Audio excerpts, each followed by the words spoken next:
Hey, so I am making this video directly to Destiny. However, I'm not going to constantly just talk like saying you like I'm talking to Destiny. I definitely hope a lot of people see this video. I'm going to do my best to mass distribute it. I've got like 8 followers on my YouTube channel. I've been working for the last 9 years. Estimated hours, I don't know, it's around 40,000, more than 40,000 on solving what allows for the two realities to exist.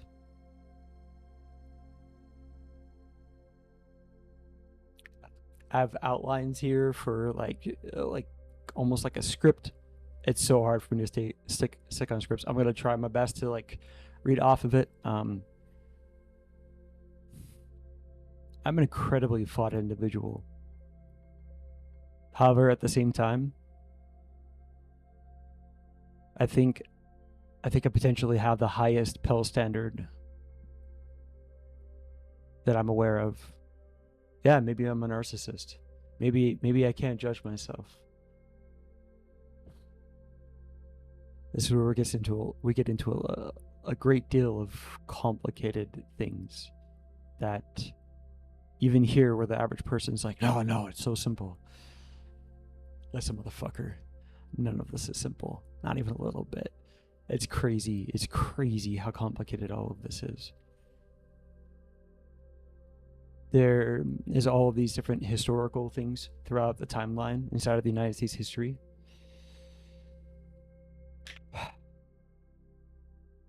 I give myself a 6.5 out of 10 on the PEL standard. This is my PEL standard, so like Destiny refers to it as an epistemic standard. Though epistemics only deal with logos, which is logic and reasoning, and we need the other two. They're actually critical. In fact, I'm going to go into directly why pathos, one, it's extremely complicated, and two, we so much fucking need it. All right, here we go.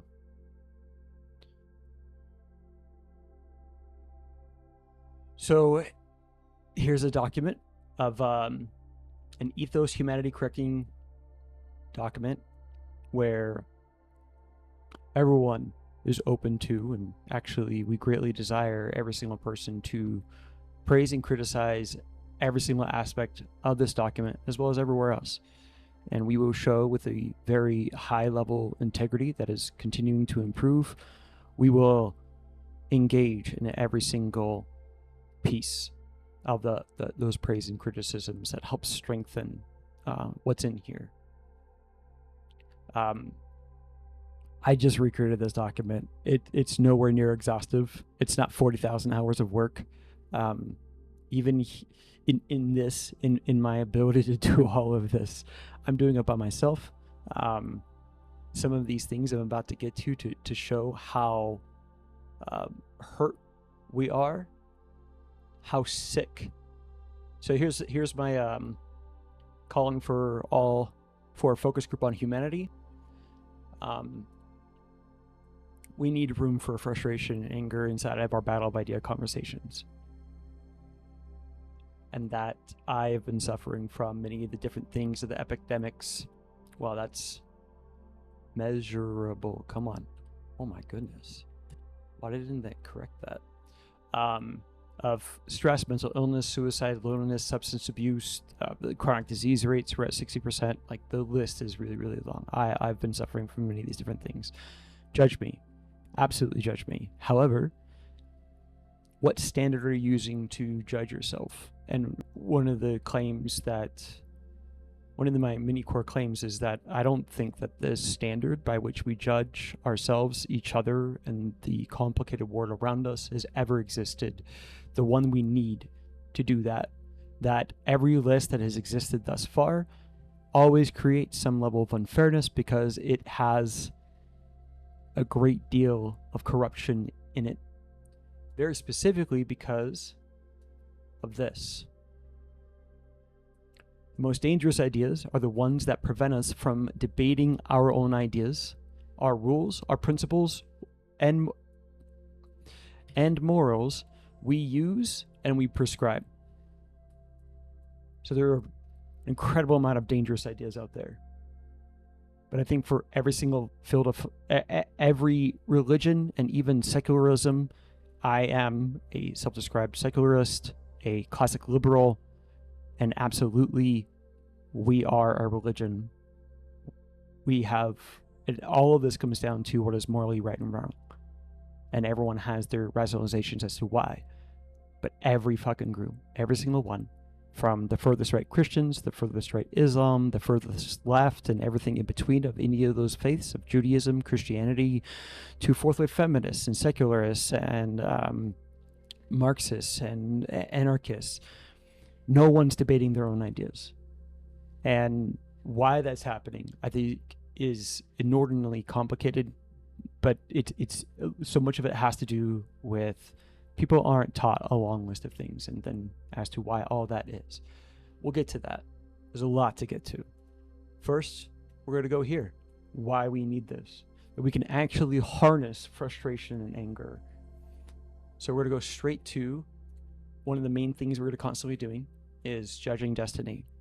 So as we judge destiny and his debates and his real litigation of those debates,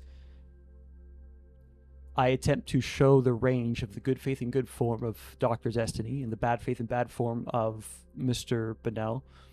So this would be Dr. Hyde and Mr. Jekyll, where we both have, I think all of us have this toggle, where for our in-group, we are Dr. Destiny, and then for our out-group, we are Mr. Bennell. And we're going to judge him on what he's capable of. So you want me to rank everyone right now? So I gave myself a 6.5. Destiny's a 5.5. Jordan Peterson's a 4. Ben Shapiro's a 4. Vaush is like at a 2.5. What's his name? Hasan's at 2.5. The average person, so just looking at the United States of America from its inception, from when our American Constitution was founded to today, people are going to hate me for this. You're going to think I'm attacking you. You're going to think I'm just like calling you horrible, terrible people. Please understand my blame distribution is very specifically not on the average person.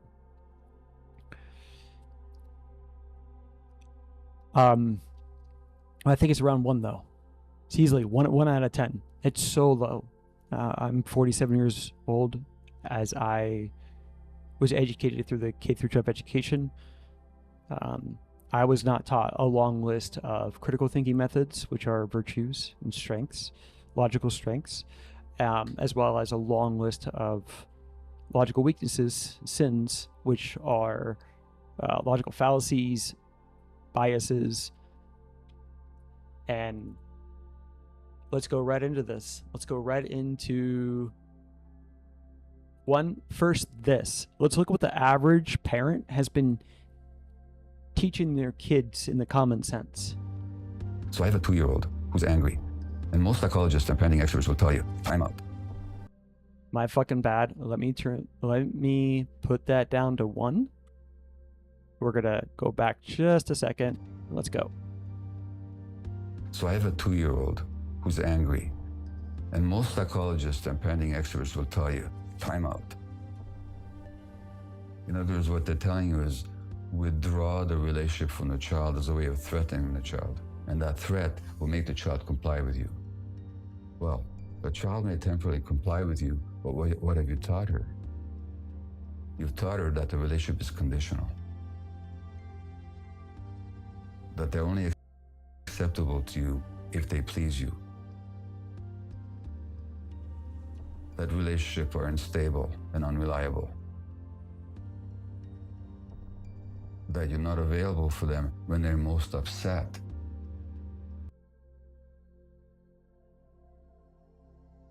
This gets into Jonathan Haidt's Call to the American Mind, going from a very tough love parenting style to this extreme coddling parenting style that we have today.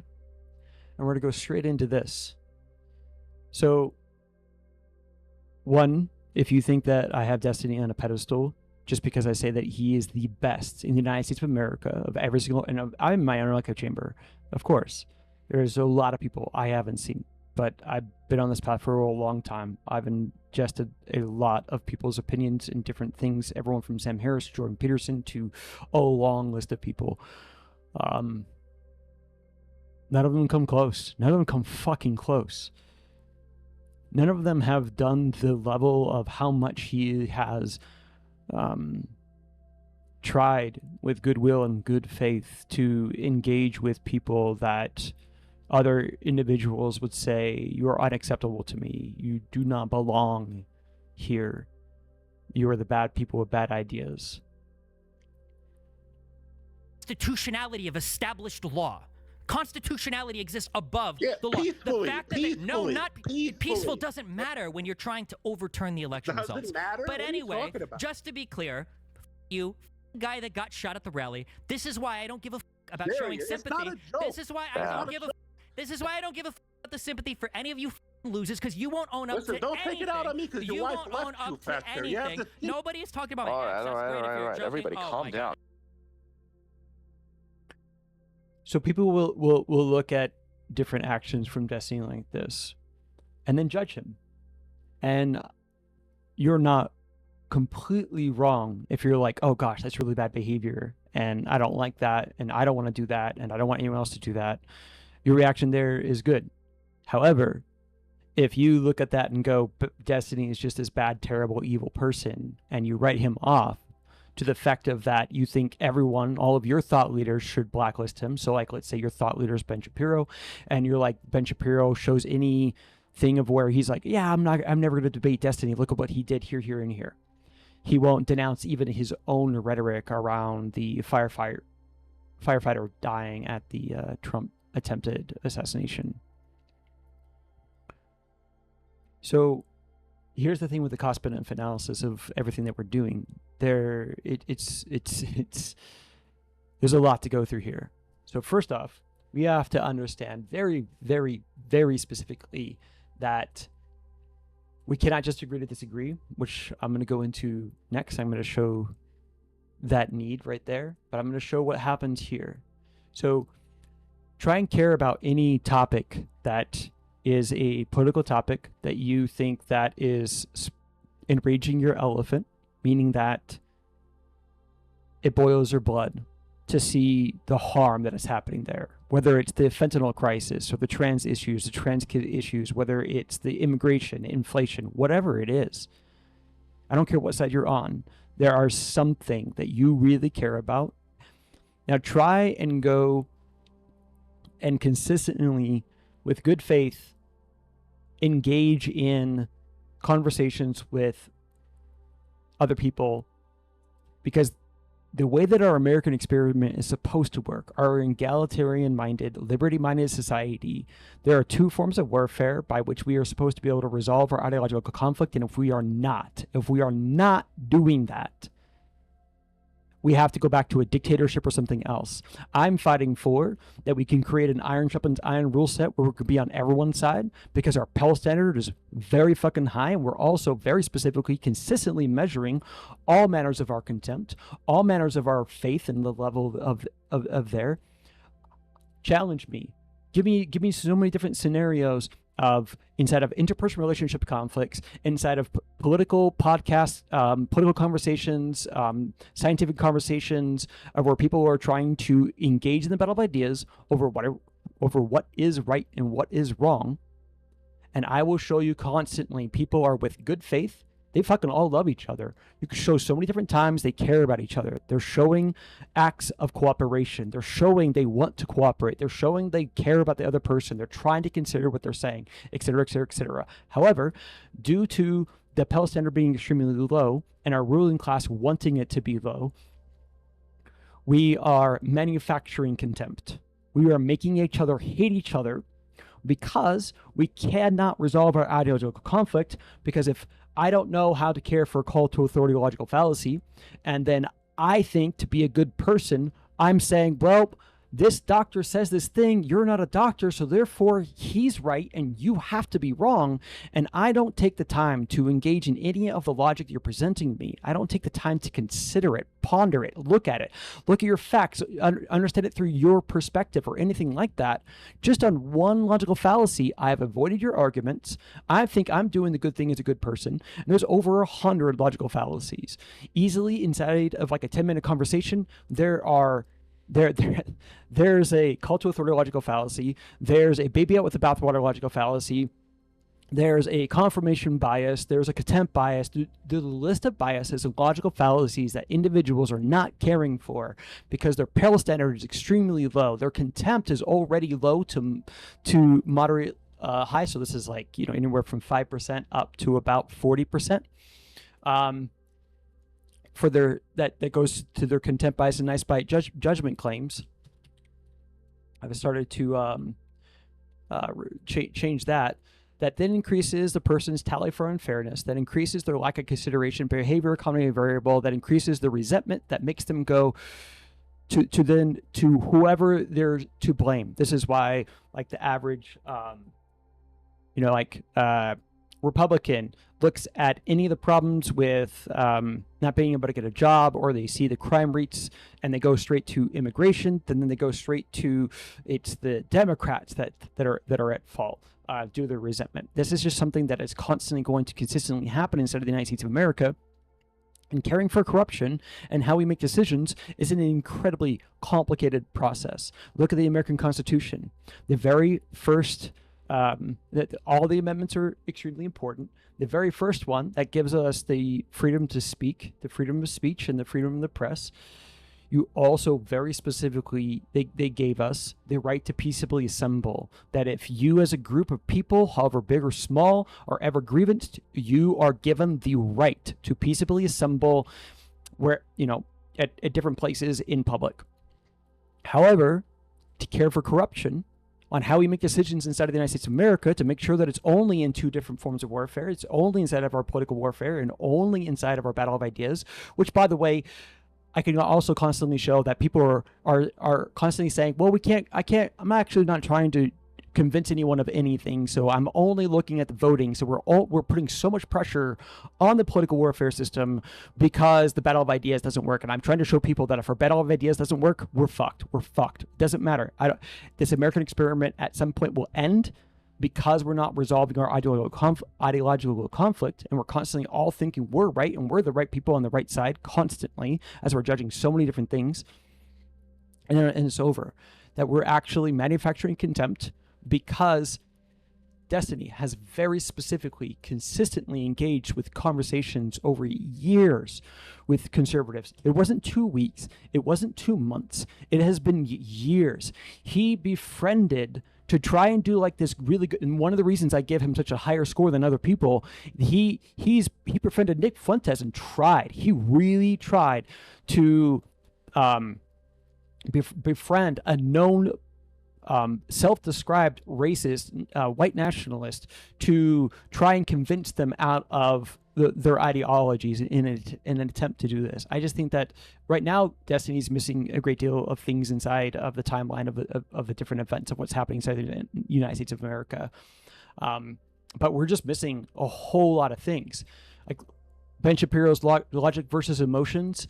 If it's as soon as a person ever shows any amount of anger or frustration in the debate, that's it. They lost. Everyone inside of the United States of America, like the standard inside the common sense of the average person, is judging that because they're the referee, by the way. So one of the analogies that I'm constantly going to refer to is two people, the left and the right. They're in a boxing match, and the referees aren't like.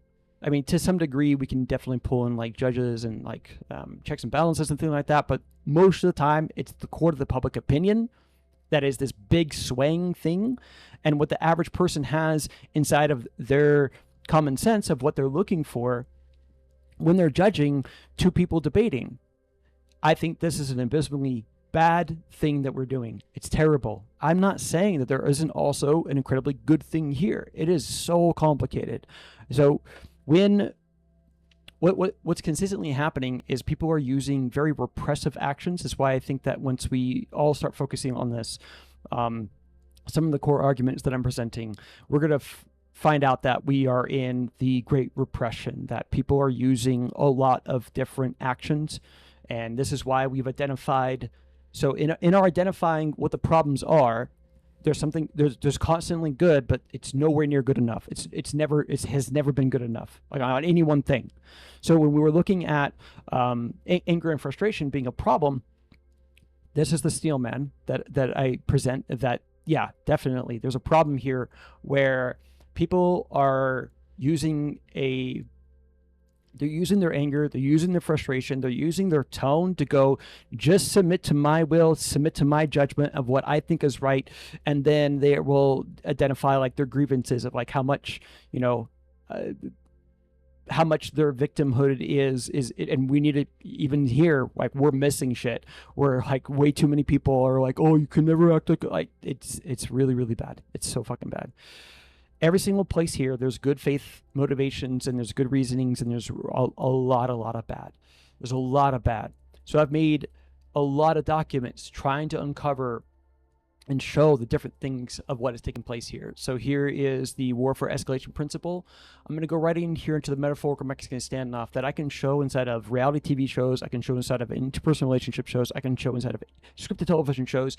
And the example I'm going to give right now is Gorka versus Destiny. Where is it? I don't have it pulled up, do I? I'm a moron. Am I a moron? I thought I had it pulled up. I don't have it pulled up. So,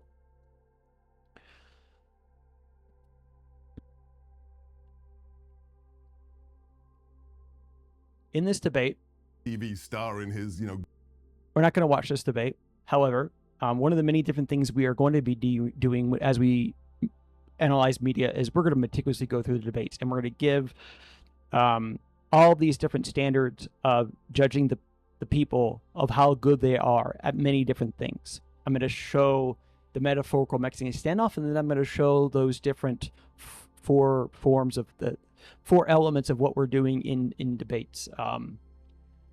It's like some of the main things that I'm judging from, that you can see where I'm coming from. So the metaphorical Mexican standoff. So you is Destiny, and then the other is Gorka. So and you can switch it around if you want, doesn't matter. It's always the same. So Destiny in this debate, I think it's extremely apparent that Destiny only wants to talk about the good ideas and behaviors of Destiny and Biden. And then also Destiny only wants to engage in the bad of Trump and Gorka. Gorka only wants to talk about the good of Trump and Gorka, and he only wants to talk about the bad of Biden and Destiny. And again, it's their behaviors. Like, in fact, many times throughout the debate, Gorka is doing personal attacks. He's saying things like Destiny's out of his depth. These are intellectual sins that should not be taking place. But it's also really complicated. Like, we need to be able to accuse each other, like policing our own and policing each other. We absolutely need to be able to have a standard of, logical fallacies, of biases, hypocrisy, all these different things. And we need to be able to, very good faith, call each other out in accusing these things. So it's not simple. It's not like we should never call out a bad behavior that the person is doing. That is not a meritocratic Iron Shepherd's iron world. That is one that is going to destroy itself at some point. So then I'll show this right here, the PEL Standard, the things I'm looking at here. So here, the four elements of one's form. So here is where these are performance of any action that we do inside of team problem solving, battle of ideas, social negotiation, so town square debates over complicated issues. But the reason I phrase it like this is because they are team problem solving. We're supposed to be working together as a team with high rates of acts of cooperation instead of acts of defection. And I'm trying to show people that the acts of defection are actually making it to where we can never use this form of warfare to ever resolve our ideological conflict. And therefore, the American experiment or any form of democracy, if you cannot measure high rates of acts of cooperation where people are reaching thresholds of agreement in debates, in informal and formal debates, we're fucked. It doesn't matter. You have to go back to a monarchy or some other form of government, oligarchy. You cannot do an egalitarian-minded democracy. It is impossible.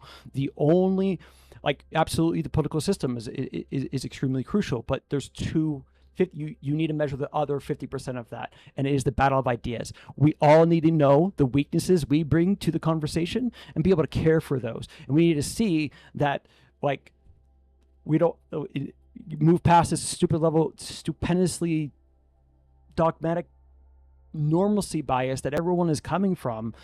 That, like, oh, you just have my judgment, and all these sensible people, like everyone in the common sense, just knows how to do all of this. Like, no, we don't. And I'm not saying everyone's at zero. I'm not saying everyone's at 0% of ability to understand how to do any critical thinking method process, but just we're nowhere near where we're at for the average person. We're nowhere where we need to be for the average academic person. Nowhere where we need to be for our thought leaders in science, et cetera, et cetera, et cetera. No, there's definitely ranges of good there as well. And it gets higher in those different places, but I think we're definitely still in those different areas measuring high rates of tribal dogma and tribal taboo, and very specifically thought control devices. So, all right, the 4 elements of a person's form. So, one is your ability to form your judgment claims. So this is a level of one's ability to perform steps of logical reasoning to form knowledge and competency on a complex topic. So this is and I should have examples here. But this would be using things like univariate analysis versus multivariate analysis when analyzing statistical data. This would be you understanding what inductive and deductive reasoning is and when either one needs to be used. From my view, we should always just be using deductive, but I digress. 2, articulating judgment claims. So this is while we're in informal or formal debates, this is our ability to articulate those ideas, our facts, our perspectives. The math teacher principle, which is extremely crucial. Our logic, our views. One of the things that I have a hard time with is, like, it feels like just in every sentence I feel a huge pull to explain just so many different things that people are going, what the fuck is that? Or are triggered by me. And I apologize for triggering you, even though at the same time I'm actually trying to trigger you, but in the best good faith way possible. Care is the way that we solve this. Frustration and anger, and making sure it's directed at the right places. So the weaknesses inside of ourselves, but make sure that there's no level of actual hatred or contempt there. I think we absolutely can be frustrated with ourselves. We can have anger and measure no contempt, no hatred at all. And we're just conflating so many different things together. So real quick, the math teacher principle is very specifically that, let's say I have my overarching moral judgment claims on carbon tax or nuclear power plants. I don't just give you my claims, my overarching claims, and even my sub-claims. I give you all of my different points of logical reasoning, my facts, my perspectives, everything. And it should be written down in meticulous documents, which is one of the reasons that I think I can show that just like academia and thought leaders right now are their level's just so lower. Like I just met somebody recently, and like he's got a whole blog post and like going down all of the different things he's sources he's citing. He's got all this different stuff, but like Ben Shapiro, like when he is arguing Jordan Peterson or vice versa, like where's all their arguments on any of the different highest level claims that they're ever making? Like most thought leaders, and again, this is one of the reasons that I put Destiny over so many other people. Like Destiny's, you've got to fucking see this if you haven't seen this. His thing on January 6th is just phenomenal. Like it's really fucking good. I think it's this one right here. Like if you watch him go through and explain and talk about it,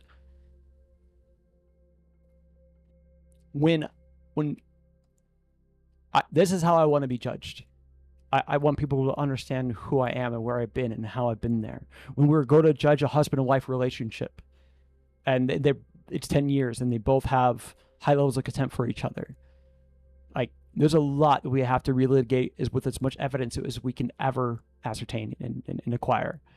This is why I think it's extremely critical that we all going forward do our best to record conversations, which is going to be extremely messy. However, don't start doing that yet. Our first order operations is to get all thought leaders to see we're not operating off of the same epistemic PEL standard. None of us are. That not even Destiny and Pisco have the exact same standard. Well, there's definitely overlap. So many different places of people inside of their own in-group. I think that one of the main arguments I'm constantly trying to show, and it's a difficult one to show, because it just takes I need a lot of time from a person, and I need to be able to make those videos and show all these different places where people are not operating off of the same standard. So I feel like pulling and finishing this, but I also want to come up to this thing right here to show that how damaging it is when our standards are misaligned. But let me quickly finish this. Sorry. So forming judgment claims, articulating judgment claims in informal or formal debates, are steel manning, so levels of one's ability to steel man the other person's positions, standing where they're standing, seeing what they're seeing as close as you can, getting their consent that you understand it. And I should put in here well enough, and then well should be italicized and stuff. So actually donning the robes of the devil. So no half-ass devil playing advocate here. This right here is a standard that I think this thing alone is very, very, very difficult, and that there's a lot of different pressures that are motivated or reasoning to not want to do it, or to do it, or we're anyways, scale the wall of tribal dogma, the wall of tribal taboo, aka the wall of obstinance. Then 4, reforming our judgment claims. So after we debate, so this right here is when you are specifically debating your own or your own in-group's ideas of what is right and what is wrong.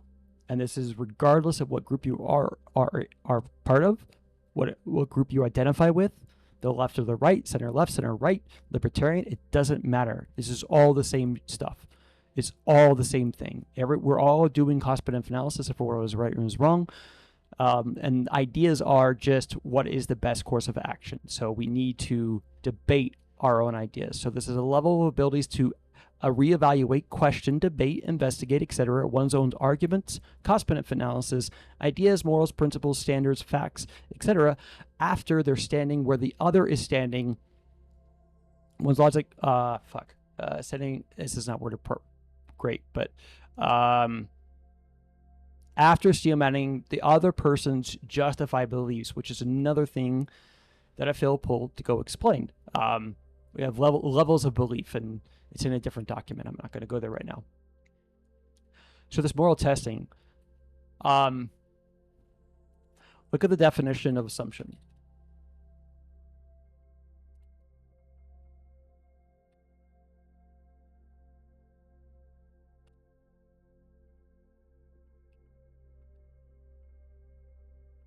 A thing that is accepted as true or certain to happen without proof.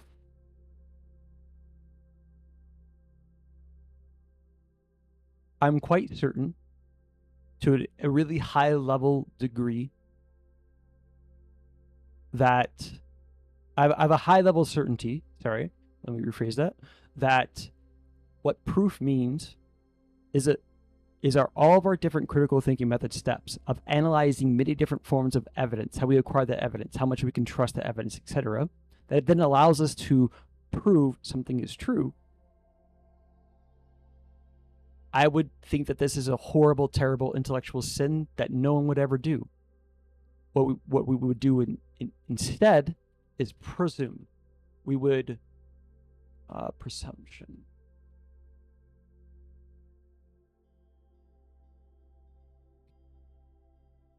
Where am I? Here?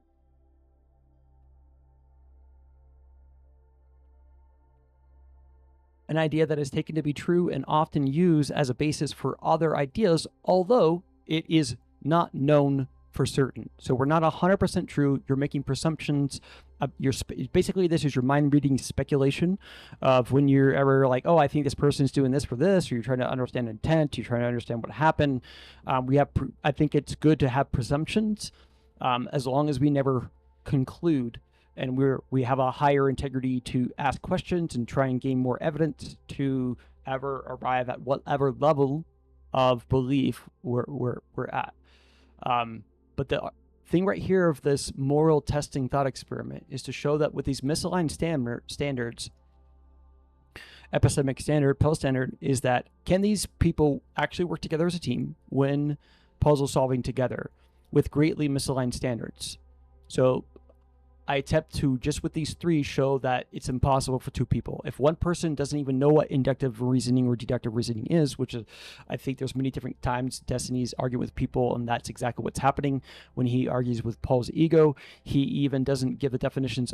He gives the definitions of these words instead of giving like, hey, do you know what deductive and inductive reasoning is? He just gives the definitions of what they are. And he says he does deductive reasoning. He says, I do this thing. Like, do you see that you do this one? Like, do you see the misalignment here? I think two people that, if one person's constantly always doing this to arrive at truth, and then other person's only doing this to arrive at truth, I think on just this one alone, and that's what I'm trying to show with any of these things, that's it. You're already so misaligned. You will have different places where you're going to have overlap of like, yeah, we kind of see the same things to some degree, but our judgment claims, our actual moral judgment claims, the cost benefit analysis are so far different because we're doing actually different levels of steps to arrive at truth. Our standards are so misaligned, and it's critical. Another one I would show is like, I was working with a person a while back. Her name is Marley, and I love this woman, but it's really frustrating. She had like this weekly intellectual symposium on Friday nights where she would get drunk, and then her best friend, it's frustrating to me. Like she would see that there was no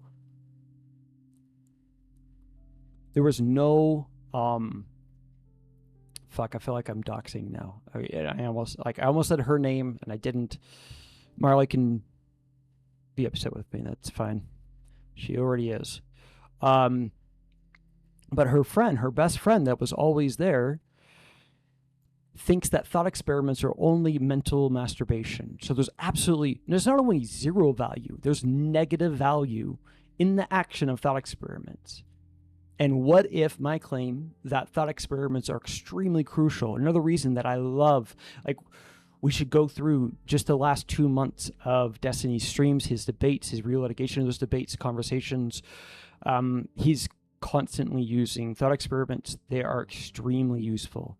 I think they are so massively critical to these battle of idea conversations for us to team problem solve things. I think they're easily 30% of the reoccurring things we should engage in to do, and they help test logic, they help explain things, they help see like test a person's morals. They're so useful. But can I work with Marley's best friend? I think it's absolutely impossible. Just on that one thing, I'm going to constantly try and use thought experiments. And then Marley's best friend is going to constantly go, oh, like, even if she does engage with them, she's going to do her motivated reasoning to do so is so not there. She doesn't care to do it. She doesn't have and see value in it. In fact, she has negative value in it. So this misalignment on just one action, on just one thing, and the list of things here that we all do inside of this complicated process of how we arrive at truth, it is inordinately complicated. The list is exhaustive. There are so many things, and we're all a little bit right, and we're getting a fuck ton wrong. So down here, let's look at moving goalposts. So right here, I have immediate solutions, and you can pause and just read through that if you'd like.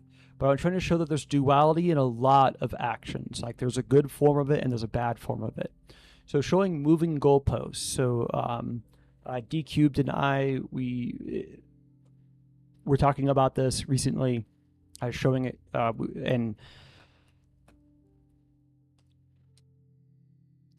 a person can absolutely, with bad faith intentions, continuously move the goalposts so you can never pin down any of their specific moral positions, any of the specific arguments they're trying to make. They're constantly just moving everything around.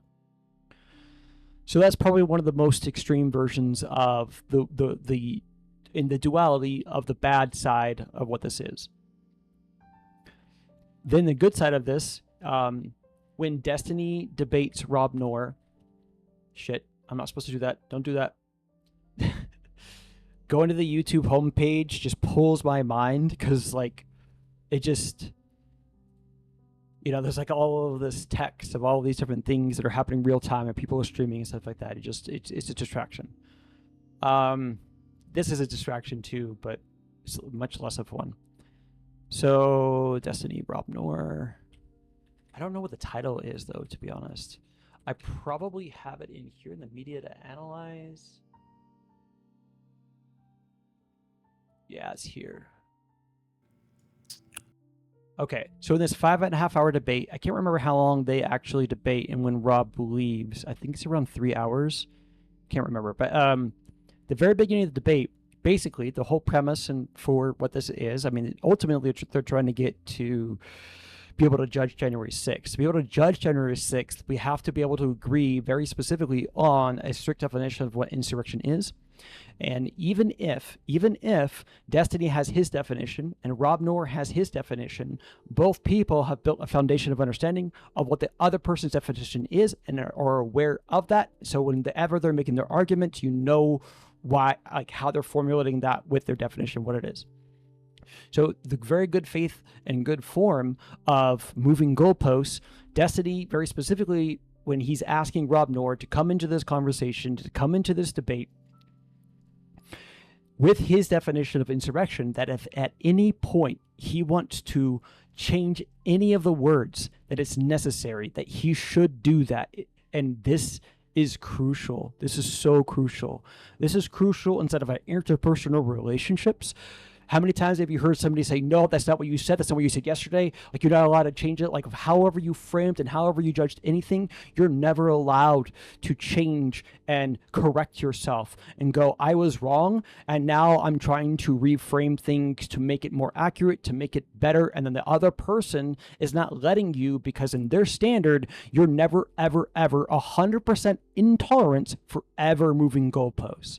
This is why this is extremely complicated. This is why the thought leaders right now need to wake the fuck up. We all need to metaphorically slap each other and go, okay, all right. Everybody's operating off of a different standard. And we all need to figure this out. Like, so if you're the average person right now, you're not a thought leader to any level, you're thinking I'm yelling and screaming at you and I'm trying to put all the blame on your shoulders. It is not. It is not. It is 90% of it is on the ruling class and academia for not teaching people in our K through 12 education, which it's a huge, long thing to unpack. And then 2, it's up to the thought leaders first. The first, there's an order of operations thing here. I'm not asking the average person of like, hey, here, just take a couple of things that you've learned in this video, or go learn this and this and that, and then try and go debate like a flat earther or whoever you think has the most absurd ideas. I don't even want you to do that.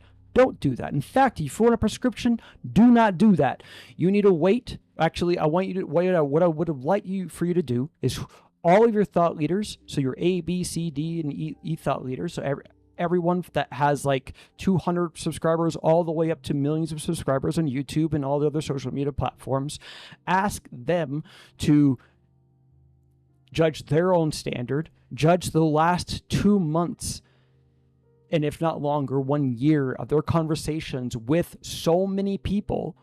And where did they learn their standard? What different things did they learn from their different teachers, their different knowledge source authorities, their priests, their parents, all of these different people as they grew up, different ways of how to judge.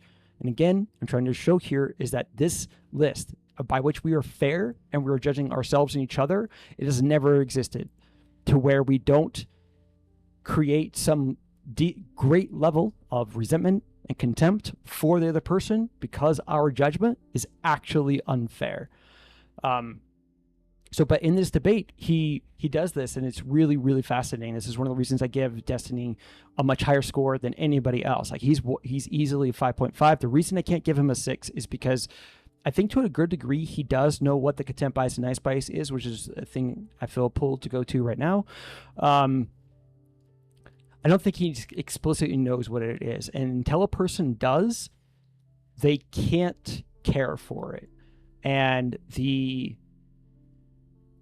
morals, principles, and specific rules that they will operate off of will still cause too much harm, that causes too much resentment, that keeps us in this cycle of all of us are in the metaphorical Mexican standoff with each other. We're all Destiny and Gorka as we're judging each other. We only want to engage in 2 of the 4 sides. So let me show you the 2 of the 4 sides real quick. So whenever we're judging ourselves and each other, so husband and wife, parent and child, friends, the left and the right, fourth wave feminists versus men's rights activists, Islam versus, Israel versus Palestine. The person A or group A is up here. So there's 4 total sides. The range of the dark and the range of the light of the first person or group up here. So we'll just go with the person. So we'll just go me versus you. So you have your range of your bad ideas, mild, and your bad behaviors. And this is one side, and I really should like put that here. Like this is side 1, or this is side 2. Here's side 1. Then 3 is here. So when you judge me, I have my range of my light. You have your range of you have your range of good. And I really should be using a different program. A friend of mine, Paul, showed me how to use it. It's just one of the many different things I need. I need help. I need so much help. I need money. I need so many different things. And even there, duality and money and fame and getting things. So, what is the motive or reason for so many different actions? Judge every single thing I do. But again, how are you judging me? What rule set are you using? Where did you learn it from? All right, so getting back to this metaphorical Mexican standoff, where I can show just if we just go back in the last 6 months of the United States of America, and we go inside of all the interpersonal relationship conflicts and however we get that inside of reality TV shows, scripted television shows, we see people talking about their relationships on podcasts, and then we go into also the political left and the right. We go into ideological religious debates. If we show in all of these different places high rates of the metaphorical Mexican standoff, that of the people that are there, they only want to talk about their good and the other person's bad. And then it's the same thing for the person on their side. I think this is one of the places we can show that we cannot do this. We cannot use the battle of ideas to resolve our ideological conflict. We're literally avoiding 2 of other places. One of the things I think I've identified, there's a lot here, is that this causes, the metaphorical Mexican standoff causes one-way criticism, that both of us involved in this, me versus you, I will criticize you and you will criticize me, but neither one of us wants to open and say about any of the range of our own bad. Doing so is a weakness, because you will use that and exaggerate it and make it seem worse than it is, which is why we're going to get into Trump derangement syndrome,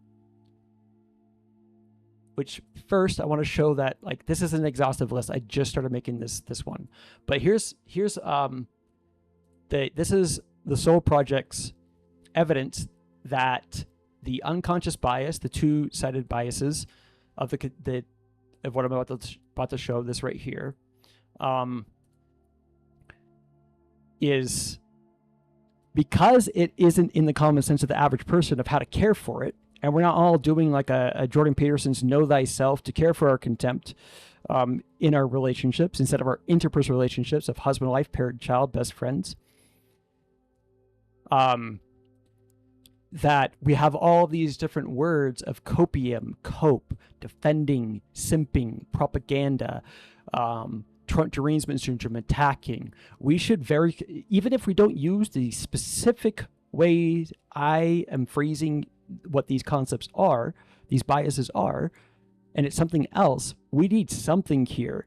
And I think I think this list is easily there's probably 20 things here on this side for the contempt bias side, and there's 20 things here on this other side. There's just so much because we don't know what it is, because it isn't in the common sense. Your parents didn't know it. They didn't teach it to you. All right, so the unconscious sin. So Christianity is right. We were all born into sin. Liberalism is right. We all have unconscious bias. So biases create different levels of irrational thought, which equals irrational behavior. Any bias that anyone is not aware of that is explicitly taught, meaning you have a word for it, you have very specific definitions of what the thing is and how it works, and then you have a level of competency, just like when you learn different axiomatic logical steps, when you go from rudimentary math to algebra, you build competency. Wow, that it's supposed to say unconscious. My bad. There we go. And we'll just make that smaller. All right. So any bias is an unconscious bias. So if I don't know what a confirmation bias is because it wasn't taught to me, and I'm consistently doing it when I'm formulating my arguments, when I'm assessing and judging information, that is an unconscious bias. So technically, all biases that a person doesn't explicitly taught and then builds competency in is an unconscious bias to some degree. And it's too high. But specifically, I think that these two right here, the destructive contempt bias and the destructive nice bias, are the worst offenders. They are the largest thing that warps our ability to judge one another. All right, so here we go. This is what they do. This is the strict definition of what they are. Is these 4 bullet points right here is the definitions of what they are. So it's ever to any level exaggerating somebody's bad ideas. It's ever to any level exaggerating somebody's bad behaviors. It's ever to any level downplaying somebody's good ideas, downplaying somebody's good behaviors. These first 2 are lies of exaggeration. These second 2 are lies of omission. Then in reverse, when we go to judge ourselves and our in-group, so you can see right here, bad faith out-group judgment, bad faith in-group judgment. All right. In reverse, and again, all of this has to do with the level of the contempt we have for somebody. So if we have 30% level contempt, we will do then the exaggeration, the downplaying is all around 30%. And then in reverse, how much we exaggerate our good and downplay our bad is also around that same level.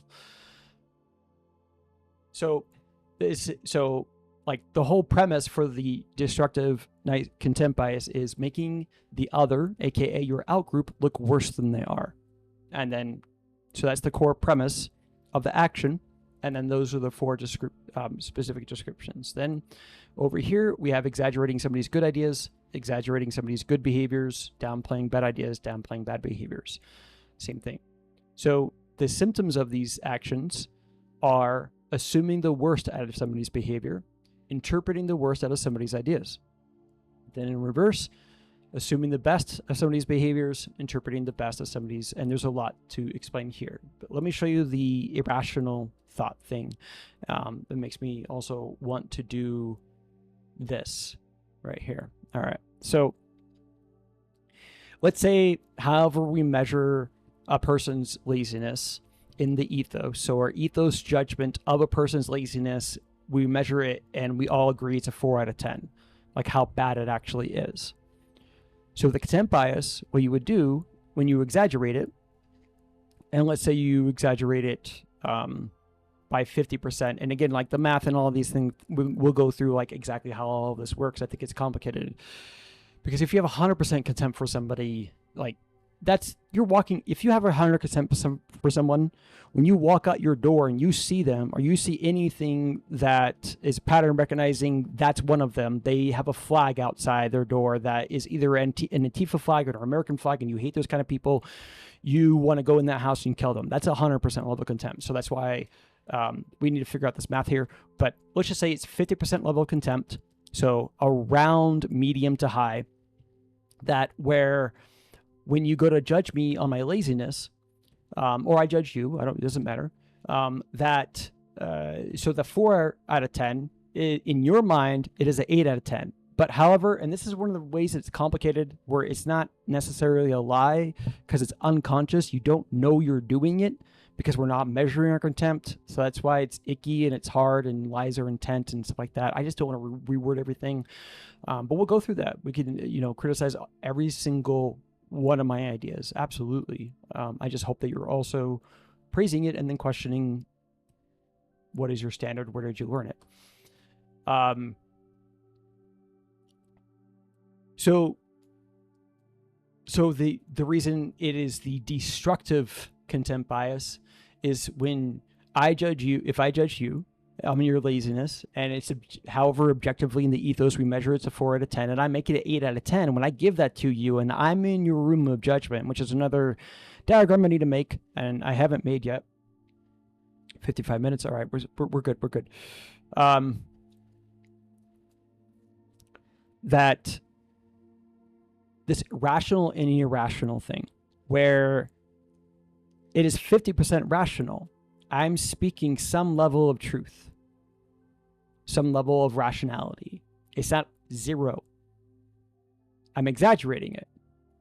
So it's like 50% rational and 50% irrational.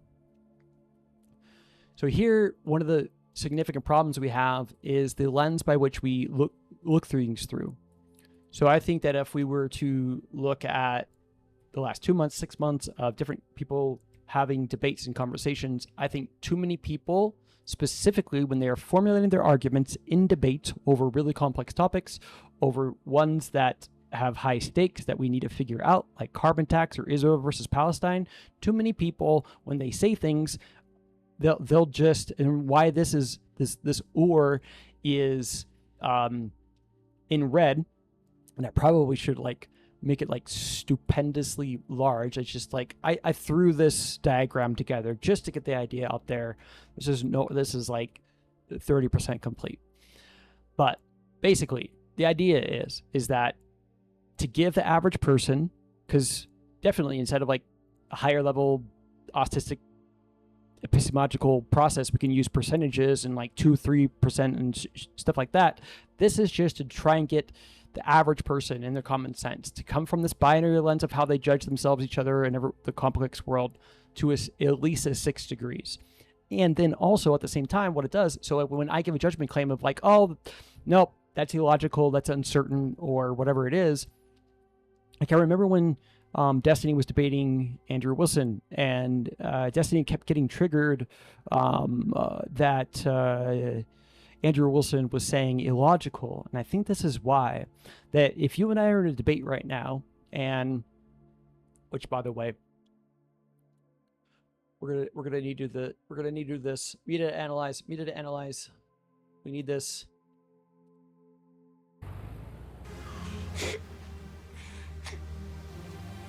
Don't be mad. I just got up to change her.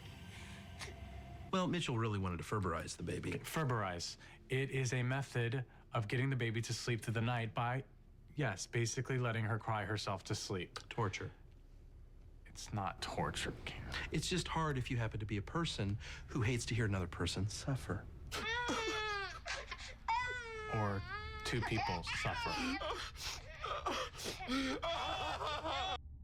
So if you and I are debating on whatever topic enrages your elephant the most, whatever boils your blood, whether it's the Ferberizer method or anything else, where you think that we need to solve this today, we need everyone in America to understand X, Y, and Z things from your judgment of your view. So you're in this debate to not only, you should be in this debate to convince me, but the audience of whatever your judgment claims are. And as I constantly am, when it's my turn to speak, you made X, Y, and Z different you made 4 different points, or even just 1 point. You make 1 point and you bring up a different statistic and you extrapolate it and show what you think it means and all these different things. And then when it's my turn to talk, I say that is all illogical, and then I tell you all the ways you're wrong.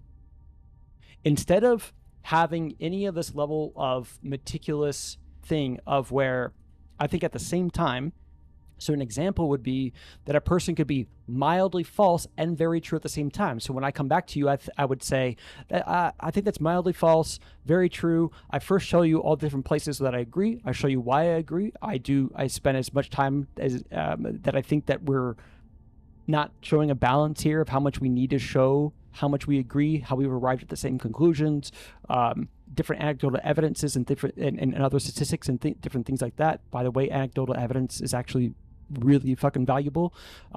We should just never use it to dismiss ideas or arrive at hard conclusions. Like, both of those things are terrible things and no one should ever be doing, but we should use them to investigate.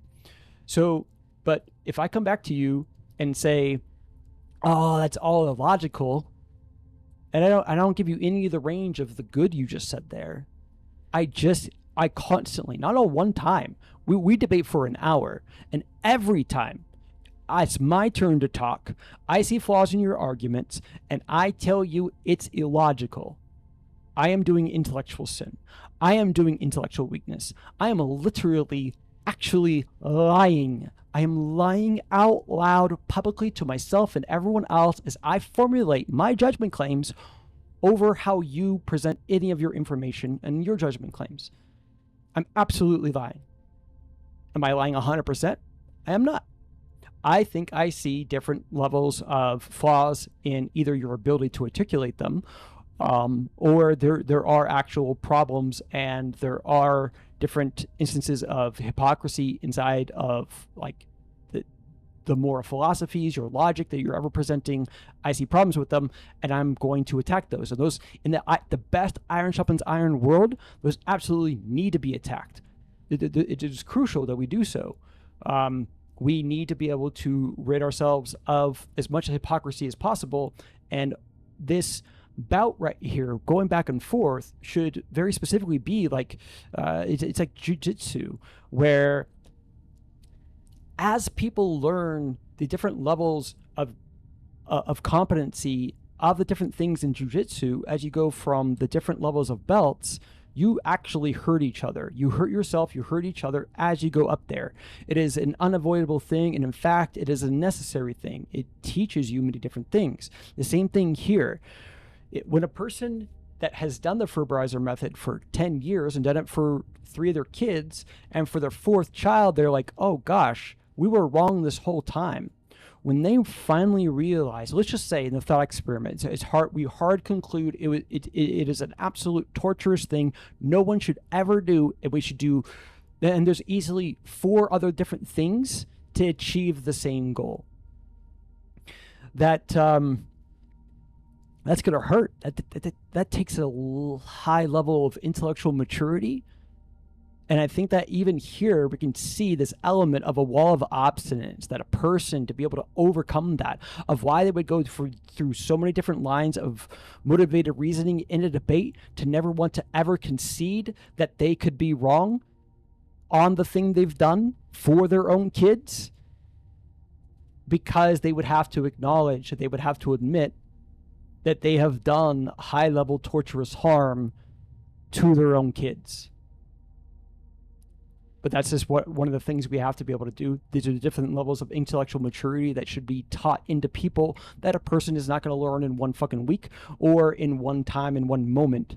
Like, these are the things that parents need to know, and how to be able to challenge their own kids, and how to teach them as they grow up, all of these different things. When I tell my daughter, my beautiful little daughter, and why this thing is constantly distracting to me, of whenever I go here, and even why I put here, my 10 out of 10 moral foundation, my motivated reasoning for doing any of this, for creating all the diagrams that I have, and I've created a lot of diagrams, only some of them are here. Here's one, here's one, here's one.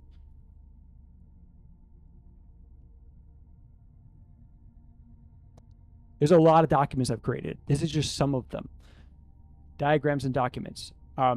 My 10 out of 10 motivations to save my own daughter, to save her, to create a better world, because every time I'm seeing just in the incredible chaos, every time I'm looking at different things like these stats that I haven't gone through yet. Look at this. I think this is stress, right? This is the stress. This is mental health. Oh, this first one is stress. So let's read this. The data suggests that the long-term stress sustained since COVID. Here, hold on. This one's different. What's going on here? I don't like it. Come on. There we go. And I'm sorry I have to listen to this. I really need it. I'm sorry if it triggers you or you think I'm some stupid narcissist. It's fine. You can think that if you want. The data suggests that the long-term stress sustained since COVID-19 pandemic began has had a significant impact on well-being, evidenced by an increase in chronic illness, especially among those between 35 and 44, which increased from 48% in 2019 to 58% in 2023. And then there's worse things for other demographics and different periods of time. Now let's go from stress, and this is mental health. And the most recent data from 2021 was a stunning 42% experienced persistent feelings of sadness or hopelessness, up from 28% in 2011. And 22% seriously considered attempting suicide, up from 16% in 2021. This is Pew Trust. And then, I'm never showing a YouTube video. I'm never showing a stat from anywhere. I'm never showing a news source. I'm like, hey, you just need to accept, I accept this all at face value, and so should you. I'm never going to say that. And I don't do that. I'm criticizing everything and everyone. Anyways. All right. NPR. This one is the loneliness crisis. There's a lot to go through here on each one. It is hard to put a price tag, if you will, on the amount of human suffering that people are experiencing right now, Surgeon General Vivek Murthy told All Things Considered. These are just some articles of the things that the probability that my daughter is going to experience any of these epidemics, which is what I'm trying to show here. That the U.S. is the sickest it's ever been. There's a long list of epidemics that are measurable with many different stats of stress, mental illness, suicide, loneliness, substance abuse. We're at 60% chronic disease rate. Even 40% of those people that have chronic disease, they have two of them. We went from 40% to 60% in 10 years. Again, all these claims, I want to go through all of them, figure it out. What is going on here?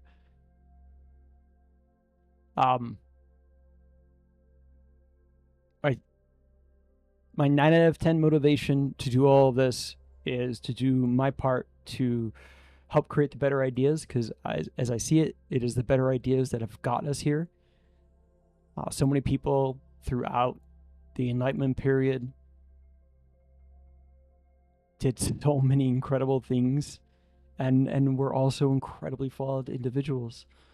The men, our founding fathers, these great men, some of them owned slaves. Some of them, like when I hear that the arguments that they had trying to figure in constructing our Constitution, constructing our Bill of Rights, all these different meticulous judicial code. They, by the way, going back to the PEL Standard thing, there is definitely bad faith, bad form ways of semantic arguing, and I truly believe every single conversation that they had was always semantic arguing over what the meaning of many different things are in order to figure out how to care for corruption, to create an ethos correcting document that we can all engage in the battle of ideas. They gave us the ability to change their own words. They knew they were not God. That they saw that, I believe, is the most paramount thing. They didn't write 2 pages of text saying this is exactly how you're supposed to govern and this is exactly how simple it is. Just one of my many arguments to show that none of this is simple. It's extremely complicated. So what I said before, of where they give us the right to peaceably assemble, seeing that that's an extremely good thing that you need to be able to have for the average person in group, if anyone that's ever grievanced by anybody, the government, corporations, etc. They also very specifically made it a felony that if you try and peaceably assemble, even peaceably assemble in front of a judge's house, you get a felony. You don't just get a slap on the wrist. And this is why the average person should absolutely know what the definition of insurrection is. And it is a horrible, critical weakness that they don't.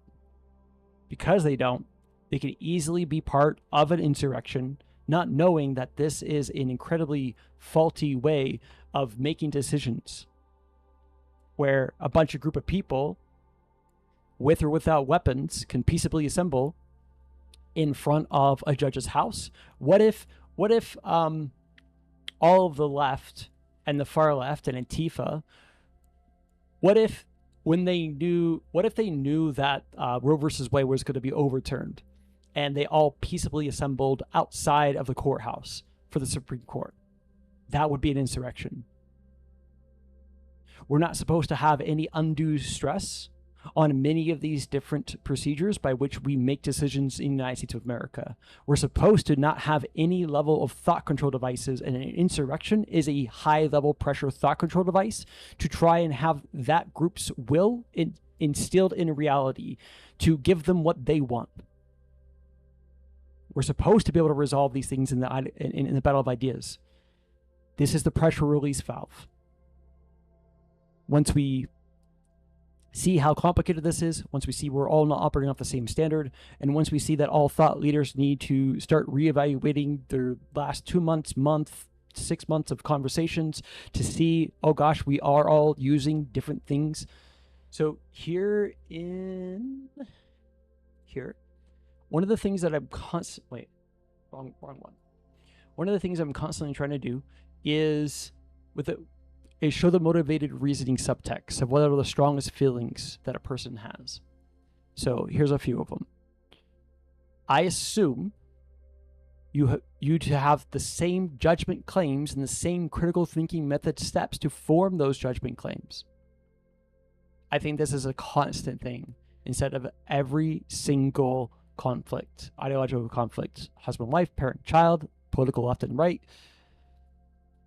especially for our in-group, but also our out-group. I expect it's just common sense. All these things are common sense. Blah, blah, blah, blah, blah. That's why I love Destiny's conversation with P.F. Chung, that Destiny presents the argument of showing that common sense can't be what we think it is, and as good as we think it is, when just on the transit issues, a person on the left and a person on the right are arriving at different judgment claims than the other person, and they're so far different. Like, they're nowhere near overlapped. One's like, yes, we should absolutely do that, and the other's like, no, we absolutely shouldn't. Then, here's another one. Do I feel like we are a team trying to achieve the same goals using the same rule set? Can I trust you to take my concerns seriously? Or will you avoid my arguments with a sweet tone? So this is where we get into good faith, bad form. I don't think always when a person's using a sweet tone or it seems like they're good faith, I actually think that the probability, I'm not going to say the absolute certainty, but it is highly probable they are there in good faith. They're just woefully ignorant of an incredible amount of things. So this is good faith plus bad form equals avoiding arguments, which gets back to that, this one right here, manufacturing contempt.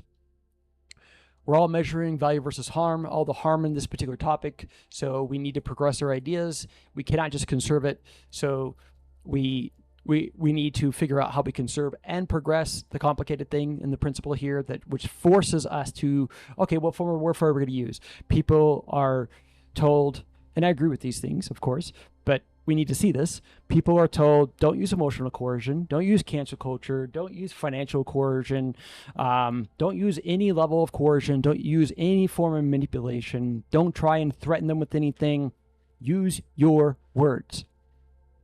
Then people are with good faith and not measuring their levels of contempt and how contempt manifests, with a very low PEL standard that they're thinking, well, this is fine, this is good, we're avoiding each other's arguments, which are perceived as acts of defection, which I'm going to go finally show. Over here.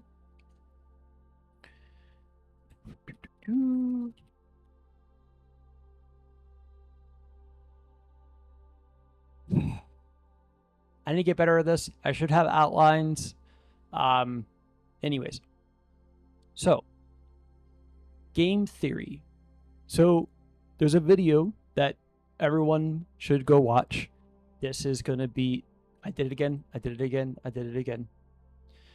So, please go watch this video. This simulation, the worst performing... And you're going to need to go watch it many, many, many, many, many times. I challenge you. I bet you anything. The second time you watch it, you'll see things you didn't see before. The third time you watch it, you'll see things you didn't see before. The fourth time you watch it, you'll see things you didn't see before. We're dealing with an inordinately complicated topic. It is really complicated. So here at the beginning, so this is the prisoner's dilemma, of where if both people cooperate, both people get 3. Which, by the way, for the longest time, I didn't see this. When they do their calculations of people weighing back and forth of cooperate and defect, there's like one of the ones where they show like the tallies, where these scores, this score is the highest that is actually achievable if you actually value what the other person got and you want them to get it because you care about them, because you love them.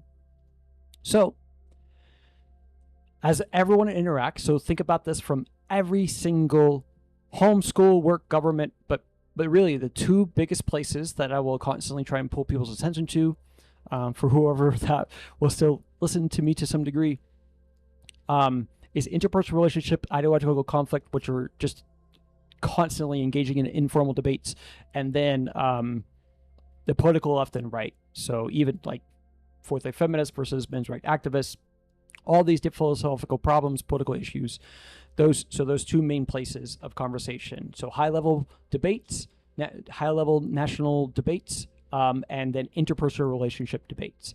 And there's informal, and any of those. So, so if both people cooperate, you get both people get 3 points. So there's 6 total for the round if you value what the other person gets. If one person defects and the other person cooperates, the person that defects gets 5 and the person that cooperates gets 0.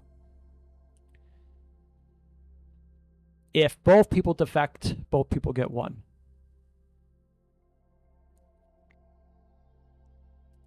So here, I think these acts of defection are logical reasoning weaknesses, and these acts of cooperation are logical reasoning virtues, strengths. The fuel source to do any of these things here, any of them, to be selfish, to be intolerant, to show bigotry, to show insult, to show schadenfreude, to show spite. So let's just show spite. Very specifically spite. A desire to hurt, annoy, or offend someone. I think this is very, very true that in order to do that, you use a fuel source, and it doesn't care. You don't care about the person. You have contempt for them. Maybe it's also that you care about whoever they're attacking. So somebody with contempt is using spite against somebody you love, and then because you care about them, you're then using your contempt to enact spite against that person. But we still need to see the 2 people, the in-group versus out-group. So these are the dark sides of tribalism. So all of these things So the level of contempt is the motivated reason to perform any of the actions. And the antithesis to this is the care resource. So you either... okay. So you have philosophical willful ignorance. So this is where if I'm saying, hey man, you don't know what this, you don't know what a confirmation bias is, or you don't know what a baby out with the bathwater logical fallacy is, and I'm trying to teach it to you, and I think I'm doing a good thing, and I'm even doing good faith, good form. You don't see it as that. You think I'm trying to do something which, yep, I'll pull it up right now. And I need a diagram for it. I haven't made it yet, but it is here in this document. You think I'm doing the holier than thou thing, of that I am better than you and you'll never be as good as me, and you have no right to have a seat at the table. So I think this is one of the largest things we do. We do that is extremely bad, that is enraging everyone. So this is how we are the raging elephants in the room of who deserves a seat at the table. And there are different things. This is like the epistemic term for it, and there are credibility increasing rhetoric devices to basically assert a person or in a group to say, I have a right to be at the table, but also we're basically fighting over the throne of decisions of how our society operates. Whoever is right most often wins that throne. So whoever is perceived to be right, and whatever our standard is for who wins a debate, is usually the person, and we have all these different standards of what goes there. Then there's the opposite of that, is credibility diminishing rhetoric devices. So here, like hitting below the belt, I want to give you a taste of your own medicine. I want to trigger you. I want to offend you. Here are some of, so like just the layman's terms of how we can refer to this is lowering one's credibility, saying you have no right to have a seat at the table. This is, you have no right to have an opinion.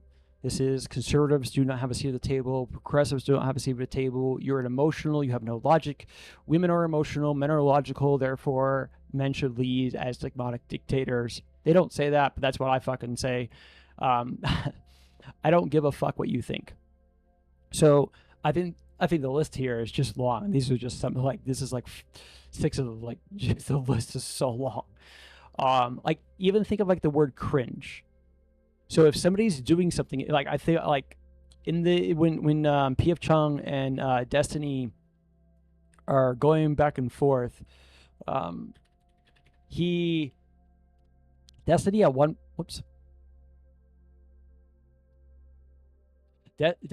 point says something like oh, I just invented this in my mind. To all those that think Destiny is a hero, and this is all heroes versus villains, everyone thinks Destiny is a hero. They think that's a great thing. That is an action of a credibility increasing device of we have a right to have a seat at the table. Then anyone who hates Destiny, thinks Destiny is the outgroup, and they're looking for evidence to show this guy's just a bad, dirty grifter. He can never be trusted. They see that, and it's cringe.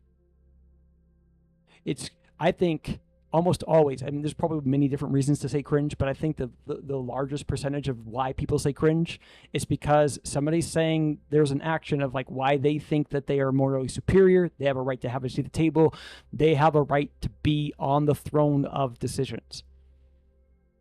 By the way, I am a fourth wave feminist, and I am, so a lot of, I've been in like Timcast Discord server. Like, for the longest time, man, I was on the right. Dude, I voted for Trump in 2020. There's a lot to explain there. So much to unpack.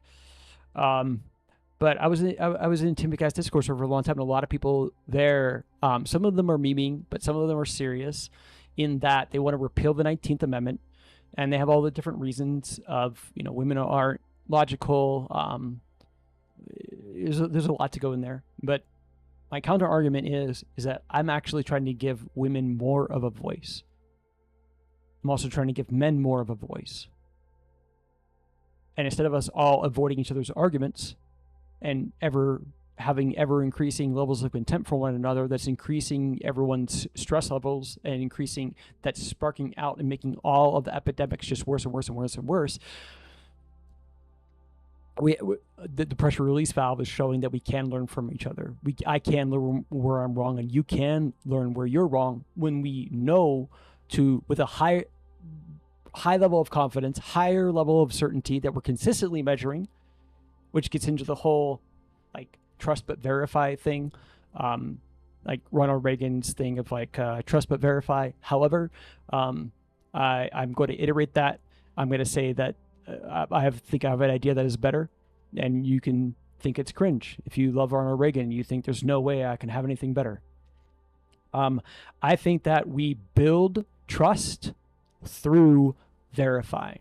So if I were to state I'm an IT professional, 1 year I made 12 grand a year, 12 grand a month throughout the year. But as we go back and we verify that, like there's some truth to it. Like there are some months, like there's like a month I did 13. There's a month that I did 11. But I'm doing a toxic, destructive, nice bias, and I'm making myself seem better than I am. The actual average is 9, right? But doing that verification thing helps keep us all honest. So we're all on the same page as we're all consistently forming the judgments over anything we're ever measuring of however good or bad we are at anything. This is what feeds our soul. We need this. This is a critical pillar of, wait, where am I in the document? I thought, it's below this. The Great Repression. You could pause there if you wanted to see that. We're all in a war. Here is where I wanted to come. So what allows for healthy meritocracy, what feeds our soul, I think it is extremely crucial, and debate me on this. Let's fucking go. I think constructive praise and constructive criticism is what feeds our soul. It's what we all need. If I'm learning StarCraft 2 and I've never played it before and I'm trying to get better, or I've played for 5 years and I'm trying to get better, or I'm learning any level of competency of doing engineering or debating or whatever the fuck it is, they are all under the same camp of learning how to learn and getting constructive praise and constructive criticism from all the people that you care about what they think in your in-group and your out-group. So all of those people are in your room of judgment because you care what they think. You are analyzing all of that praise and criticism to understand where you are, to understand where you're at. I think this is an egalitarian key pillar. I probably should like underline this and like make it a specific color and stuff. Like there are deep philosophical issues by which we need to solve all of these things, and the high level onus and responsibility, the mantle is on the thought leaders. But I'll just end with this here. Here's unsolved mysteries, deep philosophical issues. Is it actually easy to be a good person? What is anarchy? Thought control thresholds in society. I'll explain that one in just a second. And freedom versus equality, tribal dogma versus taboo. Can you measure any of that in your society? How do we conserve and progress our ideas, our rules or principles? What form of warfare are we doing that in? What is the healthiest form? What are the empowering actions or cringe actions to have a seat at the table or to control the throne of decisions in that group of Lord of the Flies? And it's a group of 8 people, which, by the way, the most recent, there's a recent reality show called Secret Lives of Mormon Wives on Hulu.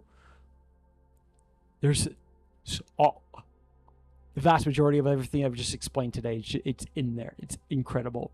This dominant submissive dichotomy of who sits on the throne of decisions, of are we in a patriarchy, and overwhelmingly, like back in the 1960s, overwhelmingly the man wears the pants in the family. He's the one that makes the decisions. He has different things of saying, don't second guess me, and to many different degrees is literally avoiding criticism that his wife is bringing to him. And there's just a lot to unpack there. So can our society be 100% tolerant of any action, behavior, or idea Or can we be 100% intolerant? And how do we find the Goldilocks zone in between these two different things? Self-identity, are we our ideas? I think to an incredible level we are, and then there's many different places we are not. Free will versus determinism, chaos versus order, pain versus pleasure, dopamine reward response. So so many of these things actually have to be solved, not perfectly, but definitely good enough. And I think with too many of them, they're nowhere near good enough. We've solved like 10% of it, 20% of it. And so in the common sense of the average person, when they're formulating their judgments, they don't know what's going on there. Free will versus determinism alone is probably the largest reason why we have had the war on drugs, and we still have so many different things in psychedelics that are still Schedule 1. They shouldn't be there, even though there's overwhelming political, or populace, what the populace wants, in marijuana being medical and recreational and seeing the benefits in that. But even there, it's a really complicated thing on like, what is the topic? How do we weigh the cost benefit analysis of all the different things that are good or bad? So thought control thresholds. I think the French Revolution is an extremely good example to show that there is this rage bait thing inside of our society where the Facebook whistleblower showed that for just Facebook or any social media platforms, they can give you a much higher percentage of different news topics for that day. But they pick the ones that are going to boil your blood. And so this is the whole people love to hate their ideological opponent. The vast majority of those people also only read the headline and then share. And just trying to quantify that and the harm of how polarized we are just on that one variable. No one fucking sees all of this. I don't see all of this. You don't see all of this. But coming together and having the conversations and focusing on what these problems are, what is warping any of the things that is allowing. So right here at the top, this is the crabs in the bucket rule set equals the two realities. So that's what we're using right now is the crabs in the bucket rule set. It allows all these different horrible things of where we want to cast condemnation of judgment claims, to hate the other side. And we're saying that's great and amazing. We should do that because, those are the bad people with bad ideas. And overwhelmingly, the average person on the left and the right knows that, okay, yeah, absolutely. I don't want to do that on the sexist lines. I don't want to do that man versus woman or woman versus man. And there's some nuance there, but largely the average person doesn't want to do that. They also, on the lines of racism and ethnicity, definitely, no, not there. And I agree, absolutely. However, we greatly encourage, it's not just okay, it is greatly encouraged to hate the enemy of so the Republican versus to Democrat and Democrat to Republican, and just looking at the litany of evidence of like when Destiny's talking about like the dehumanizing thing of like the rhetoric coming from the right, like it isn't just that. It's that plus the levels of mockery. And both sides do this. Both sides do. So when we're judging both sides, you wouldn't go to Israel versus Palestine, go to October 7th and only relitigate the last week or the last day. You wouldn't say, we're only judging from today forward. You wouldn't go to a marriage that has been husband and wife of 10 years. They're in front of a therapist and you can see the level of contempt when the therapist goes, hey, what are your concerns? And the therapist is asking either the husband or the wife, and the other one's like, oh. Just the level of disgust, the level of contempt they have for each other is actually for the same reason. We have to resolve our ideological conflict. We cannot just agree to disagree. We can agree to disagree for now on some things, but we largely cannot agree to disagree on a long goddamn list of topics. The list is long. It's so fucking long. Even Jordan Peterson, I tried to get on like a live, I did it again. I tried to get on a live broadcast. Jordan Peterson has this technique And in this, he gets angry at the moment of where we're like, oh, you could just agree to disagree. He gets to this moment of where, oh, you can, yeah, a husband and wife, they can just agree to disagree, because this is a psychotherapeutic technique. And I'll just explain like my interpretation of what it is. And by the way, we really, really need to see that. We're all just constantly formulating interpretations. It makes me think of Nietzsche's quote of that there are no facts, there's only interpretations. And I think to a great degree, it's actually pretty true. And we need to see it through that. And we're all just interpreting many different complicated things. But our interpretation process is that step one of our ability to form our judgment claims. This technique here is he's basically showing that you should investigate the other person's ideas, let them explore it and state it, and the main thing that of the technique is getting consent from them after you recapitulate their argument back to them. Is this what you're saying?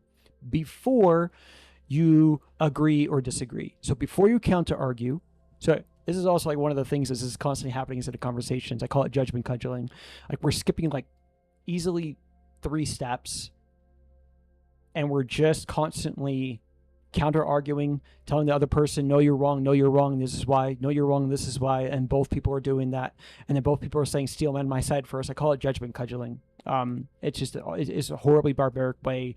Like it's probably one of the many ways that we trigger the metaphorical Mexican standoff. As soon as either person pattern recognizes this act of affection from the other person, like, oh yeah, well, you're one of those people. Well, I know how to treat you. I just do better judgment cudgeling than you, and I get louder and I get meaner and I make sure I call you a disgusting person here. Anyways, so now I feel a pull to show this. So this is something that I've made probably 4 years ago now. I've iterated it a decent amount. I think this is what any two people that actually want to reach a threshold of agreement, actually want to solve things,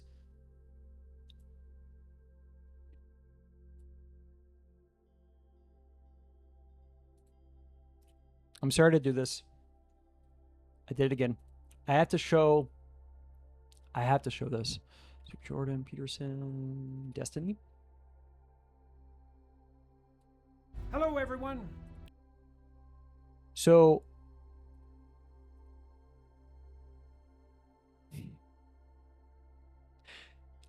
again, so much of this comes down to game theory, acts of defection, pattern recognizing by all the different people, average person and different levels of thought leaders for the most part, politicians, all these different people constantly pattern recognizing all the different debates that we're having over different issues that we're all like, how good are we working together as a team in the battle of ideas and how good we're not.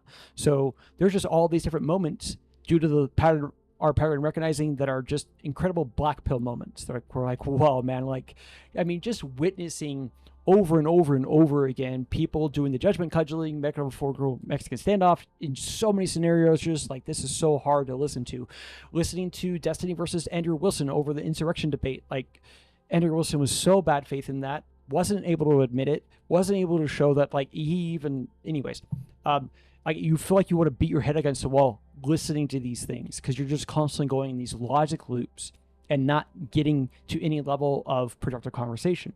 So when people saw this, they're like, oh gosh, at least a higher level of productive conversation due to the degree that they're at least establishing where they agree, and we're not seeing this high rate of metaphorical Mexican standoff. Though there's some of that in here. And also, yeah, there's a lot to unpack in this one.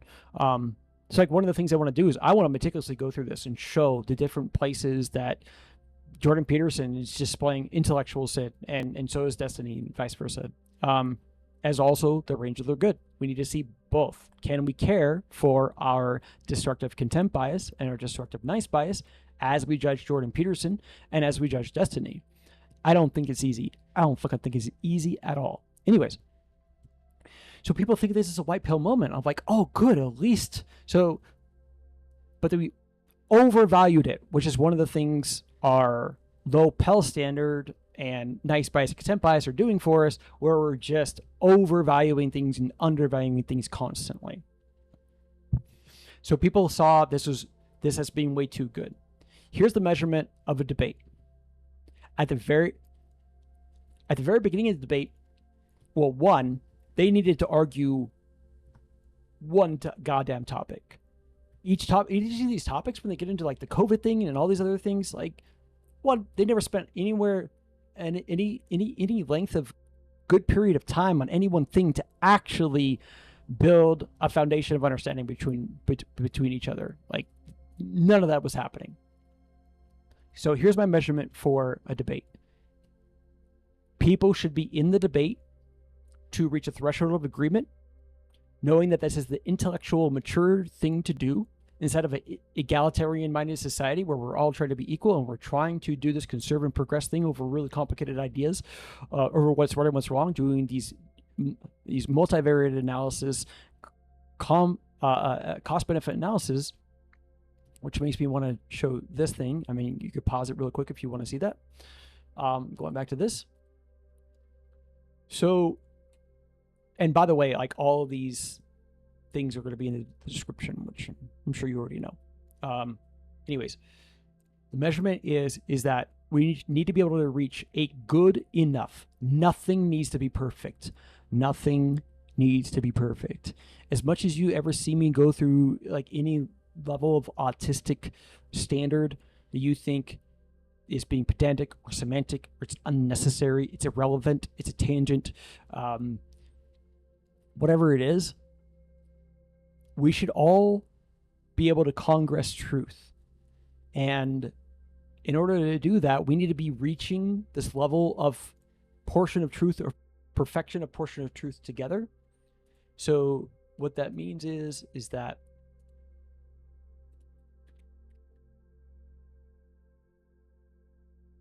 come on, where is it? I truly believe this, as we're all speaking. We're speaking portions of truth, missing things, and wrong all at the same time, in every single breath.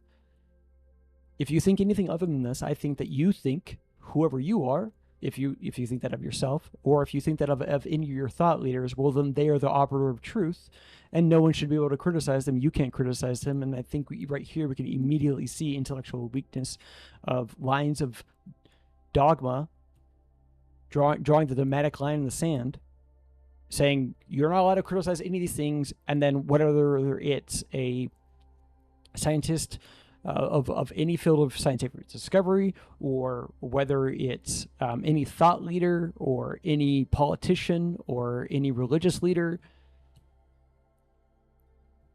it doesn't matter. No one should be doing this. You're not the arbiter of truth. You're not God.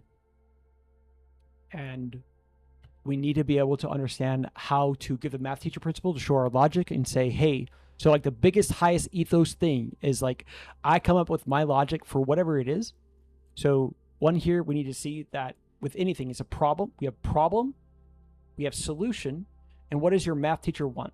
So you have, like, so for algebra, you have an algebraic equation that's a problem. And then you have your equal sign, you have your solution. And then the math teacher wants what? The math teacher wants the very specific axiomatic logical steps, the critical thinking method steps that you took to go from the problem you were given, the problem you see, to the solution you were at, to whatever degree you were right or wrong. They want to see that. So this math teacher principle on any complicated topic, over the trans issues or immigration or nuclear power plants, thorium or not, whatever it is, it really doesn't matter, that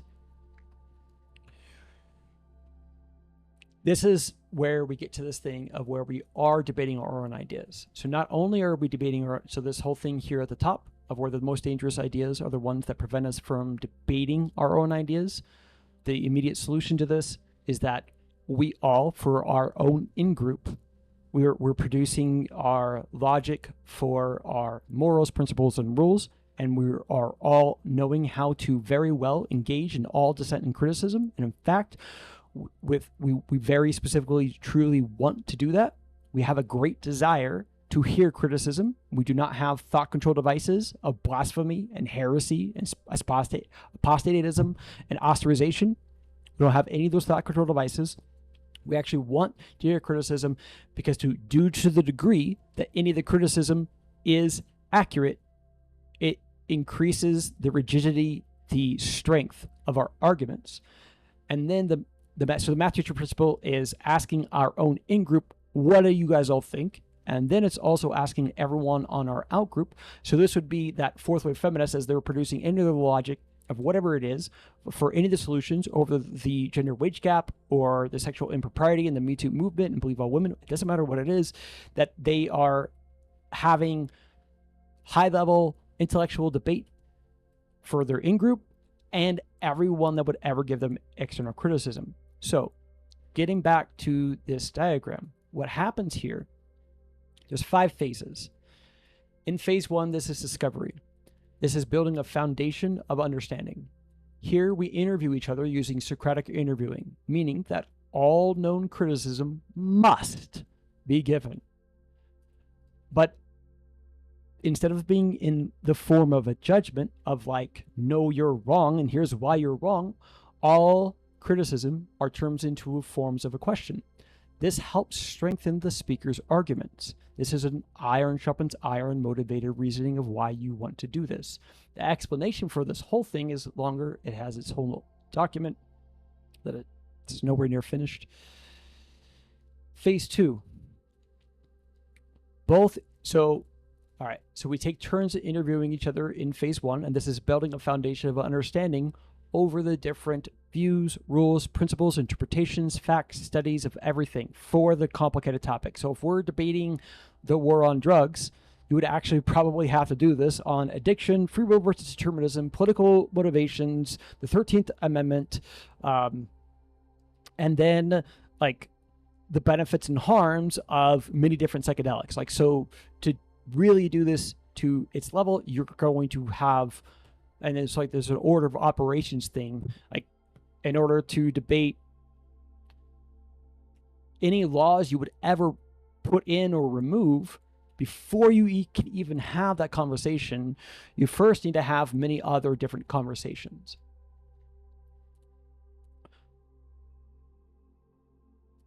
So when Destiny debated, by the way, I haven't seen everything from Destiny. He's saying here. Just real quick, I've seen like a few of the ones from a while back. So one of my friends that I was working with, which I hope I will be able to hopefully we'll get an influx of money and I'll be able to hire some people. And I really want to hire him. He has a job right now, but he showed interest, and many other people have. But anyways, he showed me about Sitch and Adam, and so then I saw Sitch and Adam debate with Destiny, and so I saw that one about 8 months ago. Saw that one, then I started watching some other ones from Destiny from a while ago, and I saw this one. And in this one, they get into, this is a year ago now. They get into, so this is June 2023. They get into Trump's indictments, and whether there's political motivations. They get into Hillary Clinton's emails. The conversation, the debate that needed to happen before those could happen, they needed to build a foundation of understanding that even if there's still decent levels of disagreements, they still know, I know what you mean here.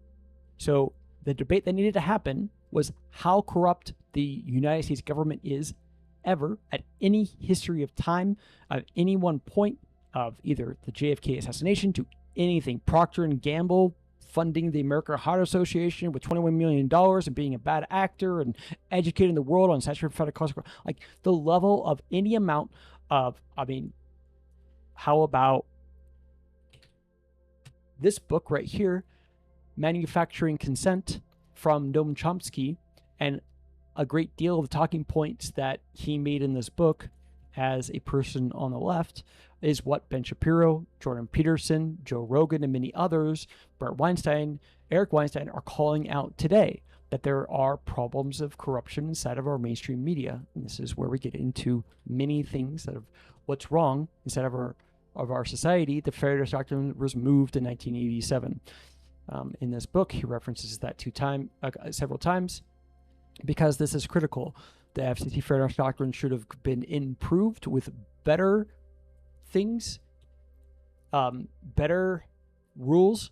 It should have We should have conserved and progressed. We should have kept it and kept some of the rules and then made them better, just like we do for our American Constitution and many other things that we ever operate off of. And you can go right from here to our highest echelons of how we govern our whole society in the United States of America and go right to a household. And it's the same thing. They have rules, unwritten rules that they're operating off of. How do they conserve and progress? What is fair? What is right? What is good? What is bad? How do they do that?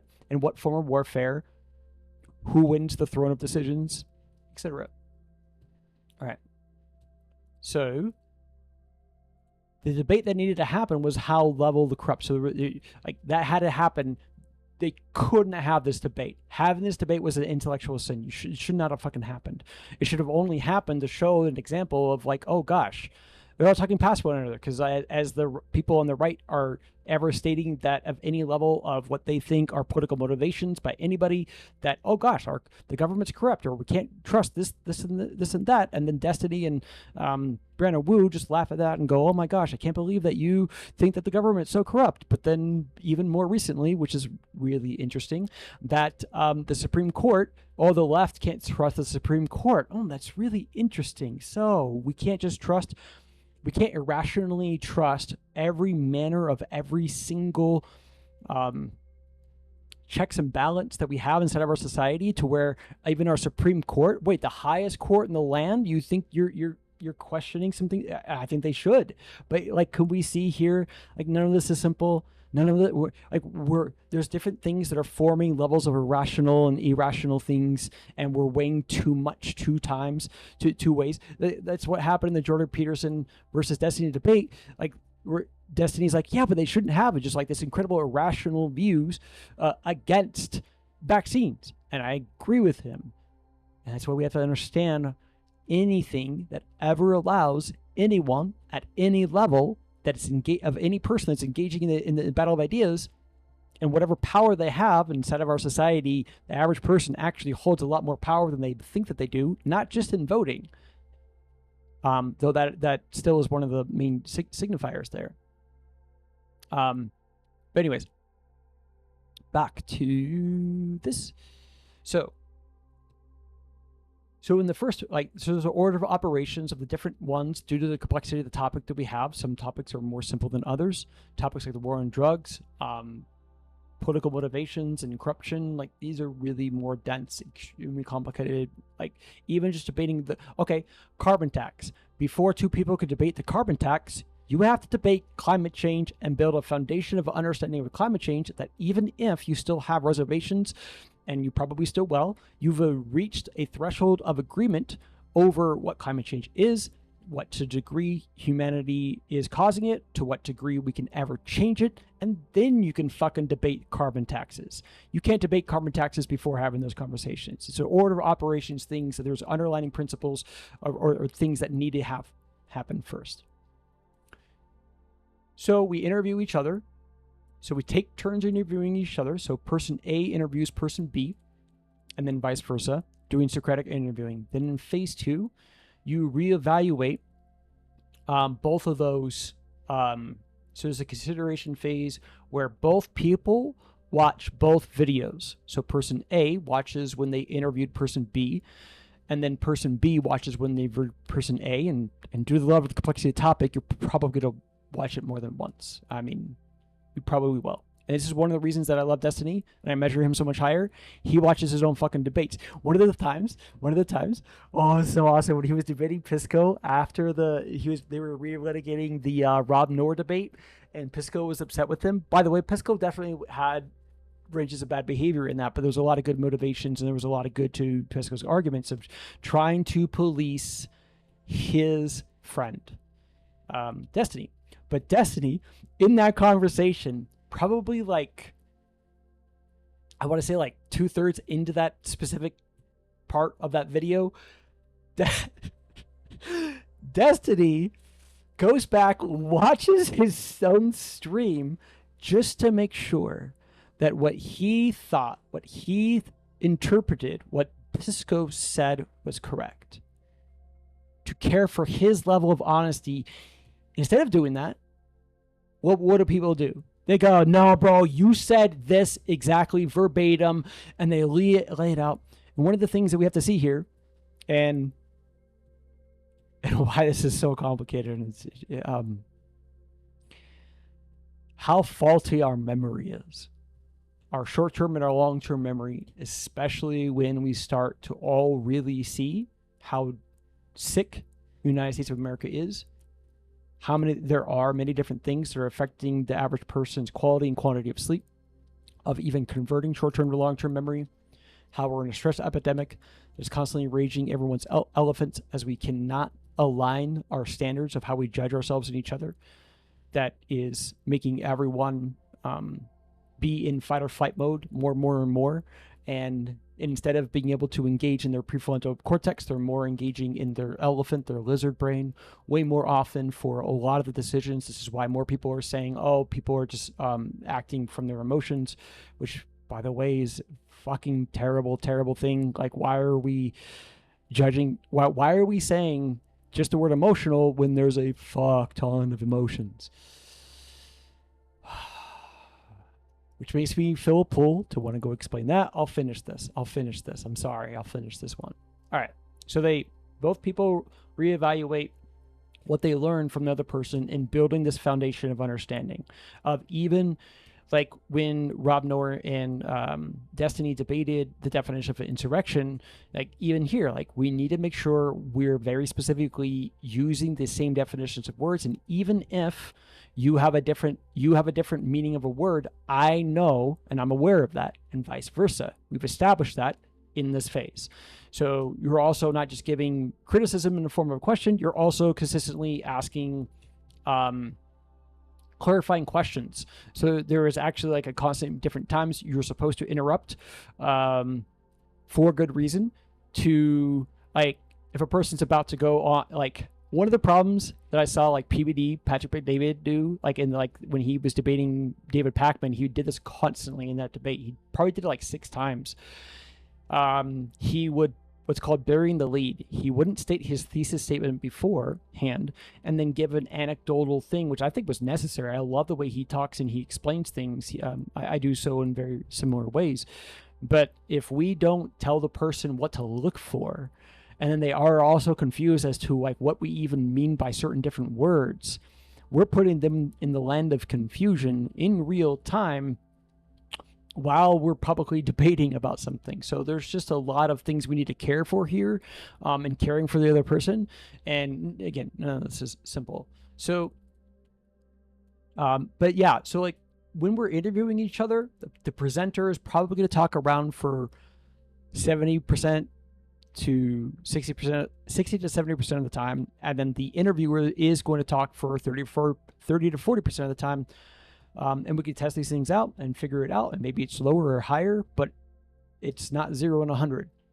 And it's not 5 and 95. I'm pretty positive of that. Anyways, consider all the information from phase 1 over a set period of time. Watch both interview recordings. Phase 3, steel manning. Then, after you've done these, you now debate from the opposite position, using the criticism that is given in the form of moral judgment calculation. No, you're wrong here. Yes, you're right here. Using the range of mildly right. So this is that, again, that lens. Instead of using a binary lens of right and wrong, it's at least 6 degrees, just like we have here. Strongly disagree to disagree, wrong, mild, 6 degrees back and forth. All right.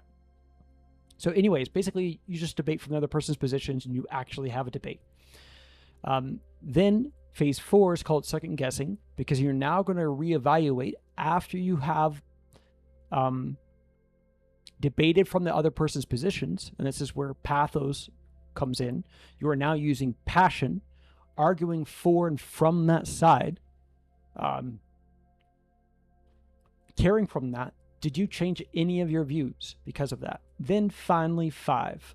This is finally where you're from your original positions, you get to argue, no, you're wrong here and this is why you're wrong. But even still, there's things that need to happen there. We need to make sure we're like, well, this is one of the things I didn't see for the longest time. So Arya's mom, I was microdosing edible marijuana a lot at night in my sleep patterns were pretty bad. So it was like 2 or 3 in the morning.